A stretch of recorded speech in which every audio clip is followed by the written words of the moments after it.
Are you thinking of spending money on Genesis crystals? If yes, then I recommend watching this because it might just save you a bunch of money. There's this website called Lootbar GG, where you can save up to 20% compared to in-game purchases.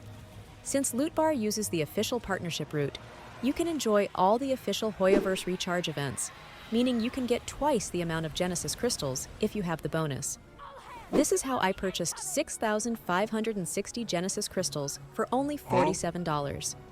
All I had to do was provide my UID and make the payment, and 1 to 2 minutes later, I received the crystals on my account. No hassle. It's completely safe and secure, and has thousands of good reviews on their website. Even big shots like Dukaja, Tevat Times, and Jello Impact approve of Lootbar, so head over to the link in the description and start saving money. New users get 5% off their first purchase. Hello everyone! In this video, we'll take a look at all the upcoming character banners and reruns from version 5.1 through version 5.6. Also, we've finally reached 7,000 subscribers, and we couldn't have done it without all of you.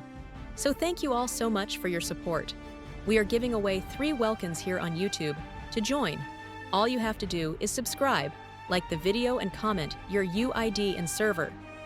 We're also giving away 2 WELKINS on the Discord server. Link is in the description. Starting with version 5.1, Xilonen has been confirmed to have her debut in version 5.1. She is a support capable of working with various elements and functions similarly to Kazuha, by reducing enemy resistance by up to 36%. Typically, new characters are featured in the first phase, so Xilonen is likely to appear then. There's also very likely that an Archon will rerun, as Archons normally have their reruns back-to-back in the early patches of a new region. For 5.1, it's most likely going to be Nahida, as the main event in 5.1, the Sabzeruz Festival, is closely tied to her, and her birthday falls during this update. Currently, leaks suggest that we will be seeing Xilonen and Chiori in Phase 1, while Phase 2 will consist of Hu Tao and Nahida.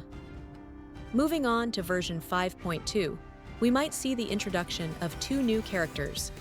The first is Chasca, a 5-star bow user. Her kit may allow her to switch elements and possibly fly using Night Soul. The second character is a 4-star named Ororon, also a bow user, though details about him and his kit are currently unknown. Chasca and Ororon are likely to debut in the first phase. A potential rerun could be Arlecchino, who hasn't had a rerun since her initial release in 4.6. To make room for the next Archon in 5.3, characters like Furina or Shenhe could appear in the second phase of 5.2.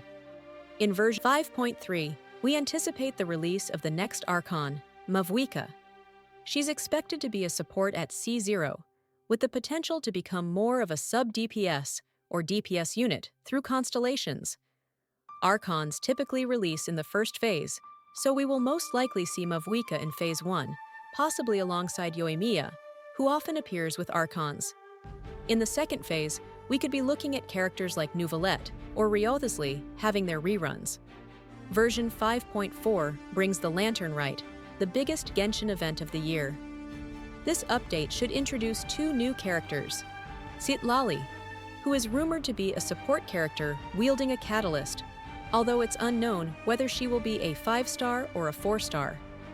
We can also expect Madame Ping, appearing in her younger form under a new name, similar to how Cloud Retainer became Xianyun.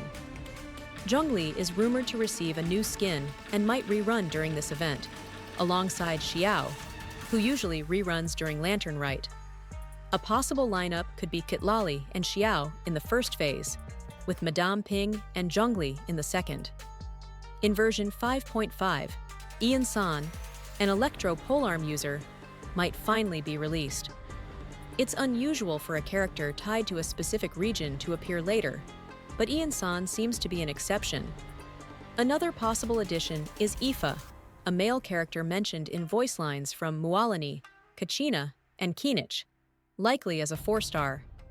This version is also expected to include a Mondstadt map expansion, introducing Dormant Port, a crucial region connecting Mondstadt and Snezhnaya. Along with this, Venti might receive his second story quest and have a rerun. Other possible reruns include Sinnoh, Clorind, or possibly Mualani or Kinich. In version 5.6, we could see the next playable Harbinger, though which one remains uncertain. It might be Capitano or possibly Columbina, depending on how the story develops. Tartaglia might also get another rerun, along with Ayaka and Ito.